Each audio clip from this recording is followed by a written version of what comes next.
Hello, welcome back. So today I have a big stack of books to talk about, and these go all the way back to probably February or early February or even late January. And two are fiction, and the rest, I believe, yeah, the rest are nonfiction. So I'm not going to get really deep into these books because it's just been so long since I've read them that the finer details have probably gone out of my memory. But not only that, I want to make this not a quick video, but a shorter video than I usually make, or that is the goal, because I have a tendency to hold up a book and talk about it for 15 minutes and then do the same with the next book and the next book. And I just don't, I'm just trying to catch up because I'm really, really far behind. I'm several months behind in talking about books. So we'll just get to this. So the first book is Boon Island by Kenneth Roberts. I just found this little book a while back and I read it right after I got it. And so Kenneth Roberts wrote historical fiction, and I have several of his longer books, but they are 800 pages long, some of them. And I was really happy to find this little one because it let me read something by Kenneth Roberts. It was very short, and just to get a taste of his writing, and I really did enjoy it. Mostly, I'll talk about that in a moment. So Boone Island is about, there is this young man, he's probably in his early 20s, maybe his late teens. He is a student at Oxford, and he has come home for, I think, like the summer break to a port town on the, I think it's in like southern England, and his father is a magistrate. And his name is Miles, and he goes out on the river, and he gets blown down the river a ways. It's a very busy river, and this boy named Neil helps him get to the shore and everything. And so he's really impressed by Neil, and I kind of felt like he was more impressed by Neil than he was merited by the situation. I don't know. Neil was like 12 or 13 maybe. And they quickly become friends, and Neil is an actor, or he's kind of like a side actor, and he does like girls parts in these plays. And so Miles and his father, they start to like go to see these plays, and they become friends also with Neil's father. And so pretty disreputable actor at this theater takes a really gross interest in Neil and follows him home one night and sexually assaults him, or tries to. But Neil, he works as a fisherman all day, so he always has a big knife, and he kills this guy. And now, like, Miles and his father's friend who owns the ship, they know that Neil was just protecting himself. But this being this day and age, I believe it's the 1700s, the early 1700s, they are afraid that Neil is going to either be sent to prison the rest of his life, or he's going to be sent to the gallows. So they arrange for Neil's father, and Miles, who helped hide this body, to get on his father's friend's ship and sail for the New World, for America, which of course at the time it was just the colonies. The ship was sold to the captain of this ship by the man who is now the first mate. And he's a pretty disreputable character himself. He's always causing trouble. He's always fomenting dissent among the other sailors and that sort of thing. But they can't get rid of him because one of the stipulations when he sold them the ship was that he would be kept on board. And so they sail for America, and almost all the way through this voyage, the first mate is causing problems and coming very, very close to being mutinous. And one night they actually engage in a mutiny, but it really doesn't have a chance to get off the ground because instead of being on watch where he should be, the first mate is down below, and they run aground on this little tiny island that's really nothing but rocks. And I mean, it's small enough that you can take a rock and throw it all the way across in any direction. And so from there on, it is a story of just survival on this barren rock where there's really no food. It's very, very cold. They aren't clothed properly. They don't have any real kind of shelter. Uh, almost all their food washes away except for like a big hunk of cheese. All their tools are gone.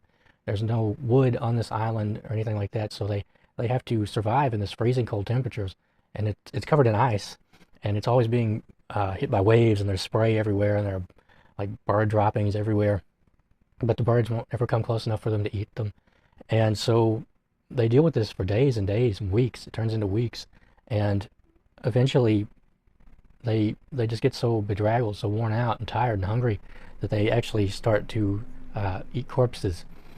And Eventually, they are able to form a boat. It gets destroyed. They build another boat, but it's only big enough for 2 people, and they set out. And one of them is Neil's father.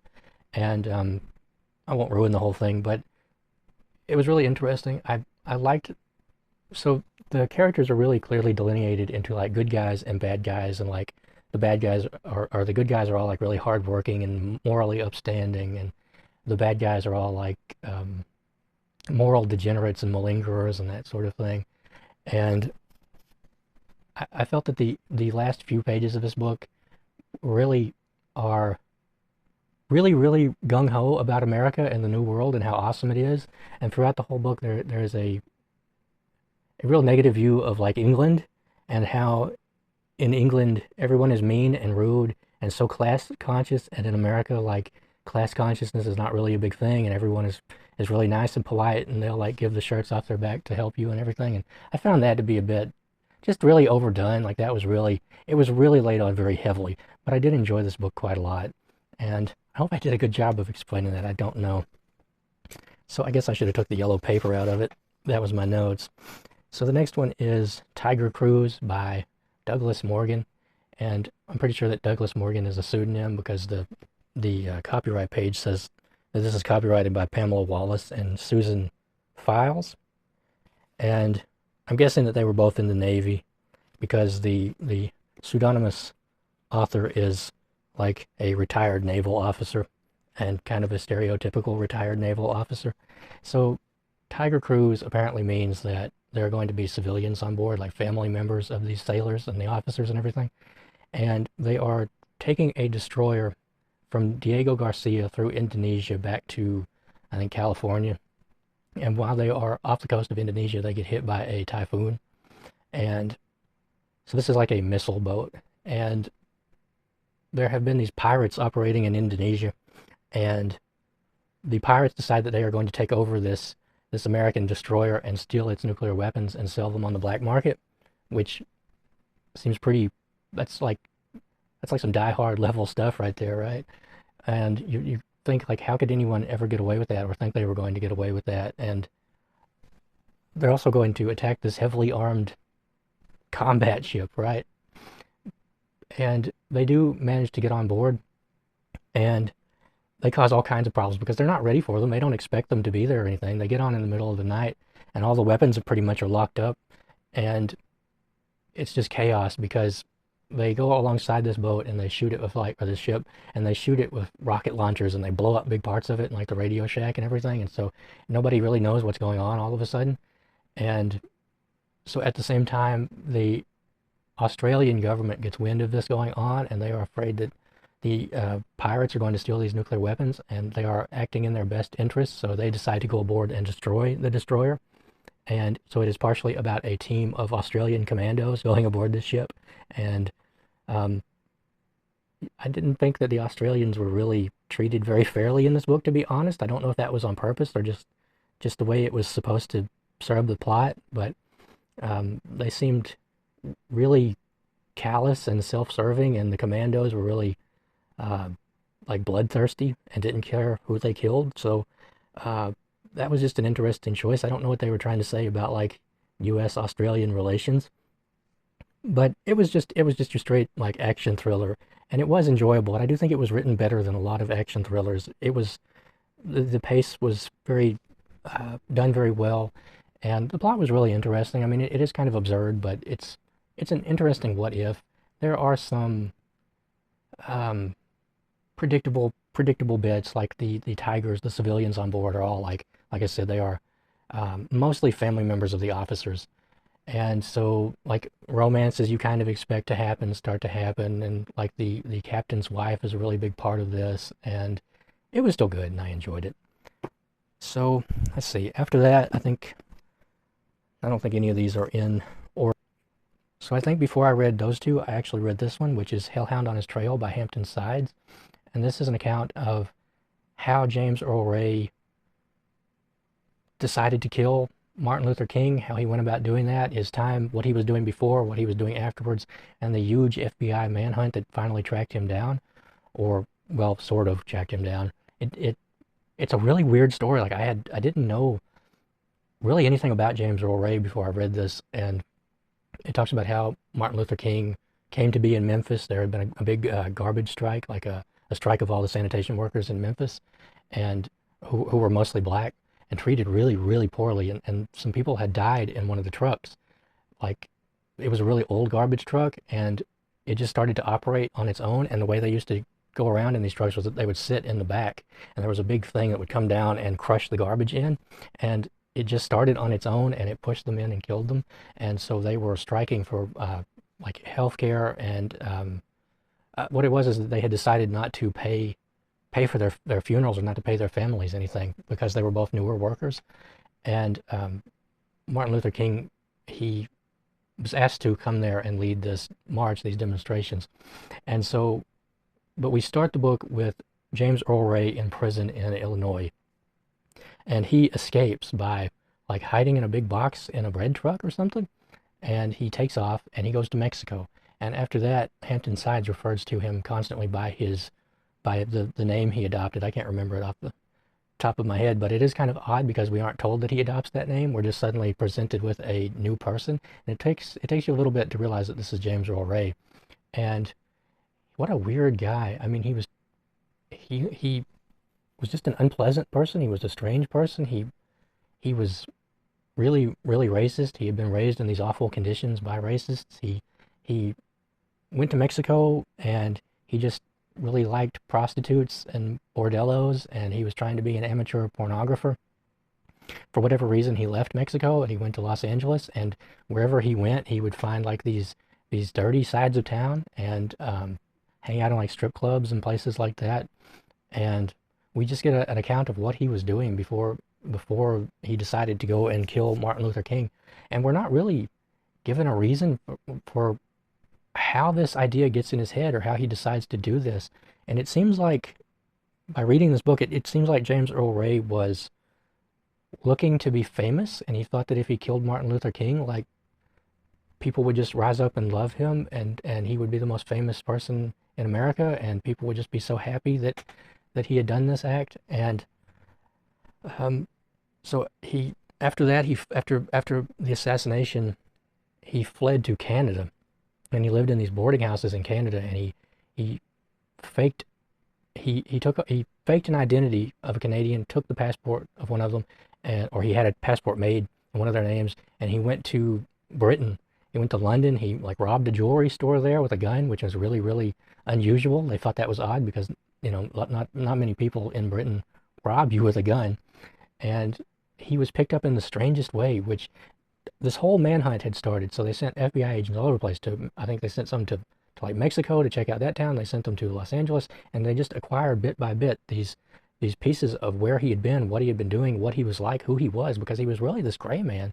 Even in prison, he adopted this attitude where he was very quiet and robotic, so that nobody would remember him when he escaped, which actually succeeded. Nobody realized that he was gone for quite some time. And just they are feeling their way through his life and figuring out who he is. And he is an odd character. He remains a gray character, really. And it's a really sad book, because you see like all these great things Martin Luther King was trying to do, how exhausted and worn out he was by going to all these places, by all the death threats he received, by, you know, being beaten, by going to prison. He had been stabbed by a lady. I think he was doing a book signing in like New York, and a lady had stabbed him over the heart. He almost died.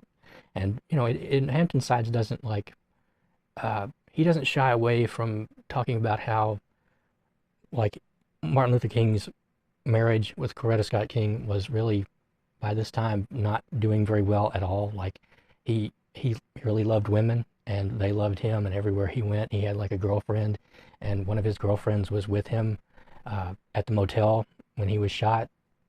And he just doesn't shy away from that. He shows Martin Luther King as a very human figure, and I really like that. I don't like to, I like when historical figures are treated as human beings and not as idealized archetypes or something like that. I would rather hear the real truth about people.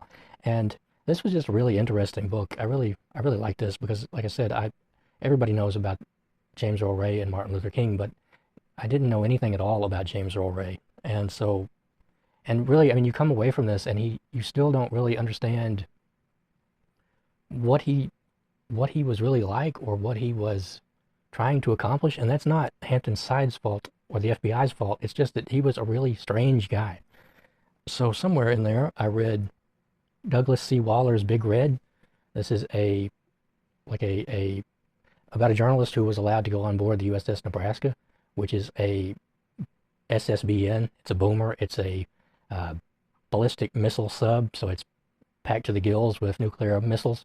And its whole mission is to go out into a patch of the ocean and do a really slow patrol, and just to serve as a mobile missile bunker, basically. And now it says the 3-month voyage of a Trident nuclear submarine, but I'm pretty sure that Douglas Waller was only on board for about 3 or 4 days. And the reason for that is when they originally, or when they set out to sea, they always go through sea trials first to make sure everything is working properly. And sometimes they send like observers aboard to make sure that everything is working well between the crew and the captain and everything. And so they let Douglas Waller on board for that little period of time. And so he just goes around, he talks to everybody, or just about everybody. He's not let into all the areas of the ship, the boat. Do they still call them boats?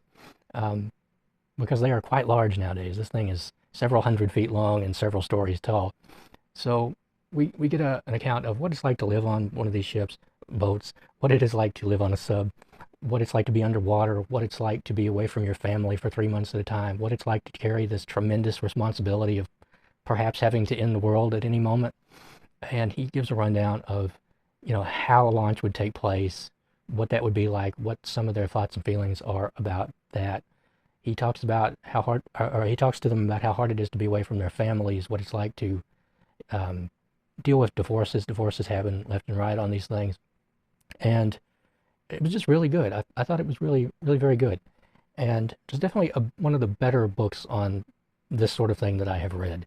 And we do get insight into what happens on the 3 months that Douglas Waller is not on board, but it's the shorter part of the book. And I just really liked this, so it was pretty good. Like I said, I'm trying not to be real in the weeds on this one. I don't know if I'm achieving that. I think I get down into the weeds a bit too much, and that's probably where I get tripped up.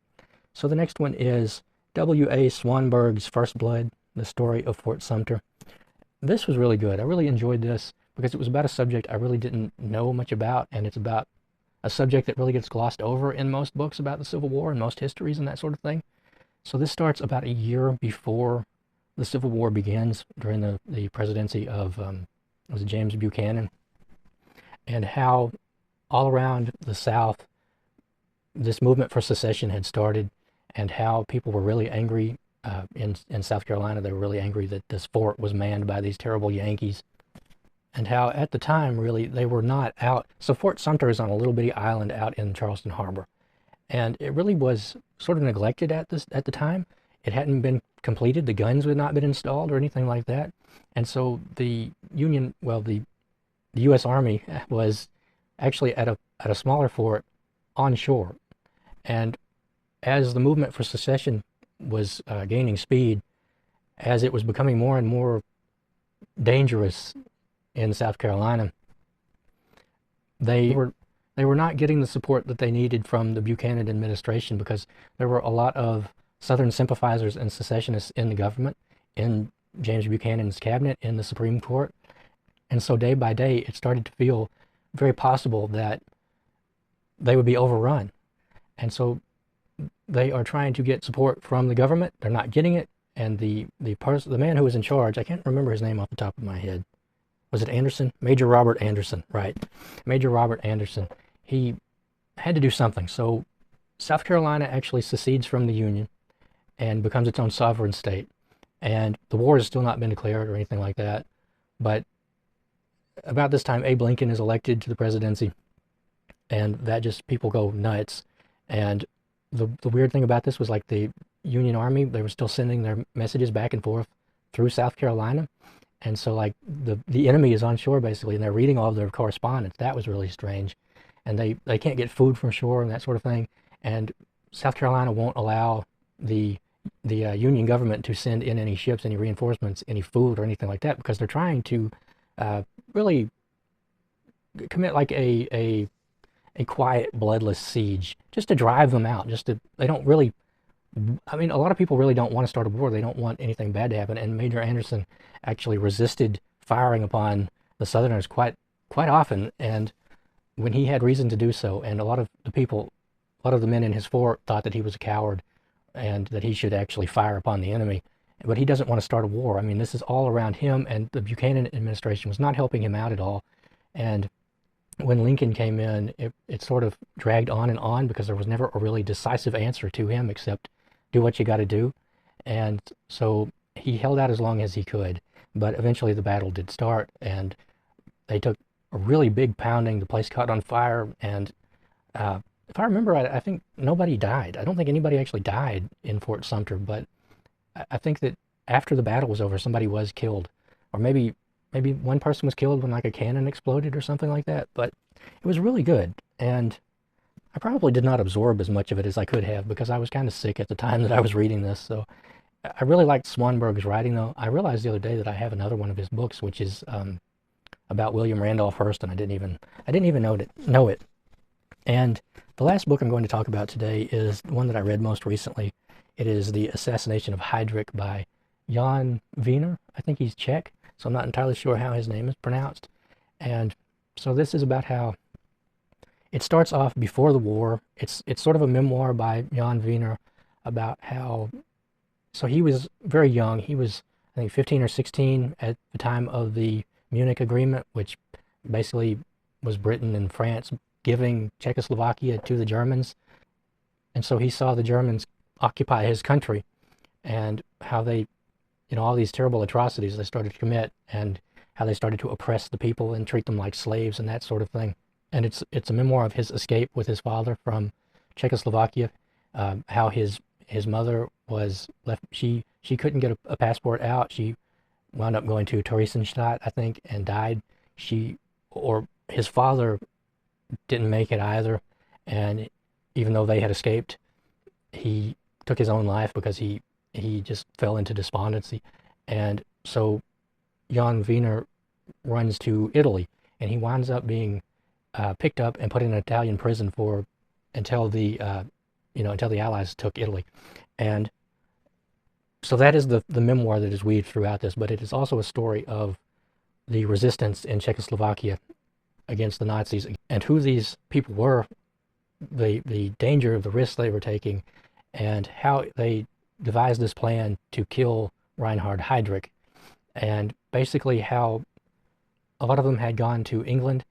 And so this plan was concocted, and they were sent back in by airplane and dropped in the forest. And some of them were caught almost immediately. Some of them made the mistake of like going to their own homes and that sort of thing.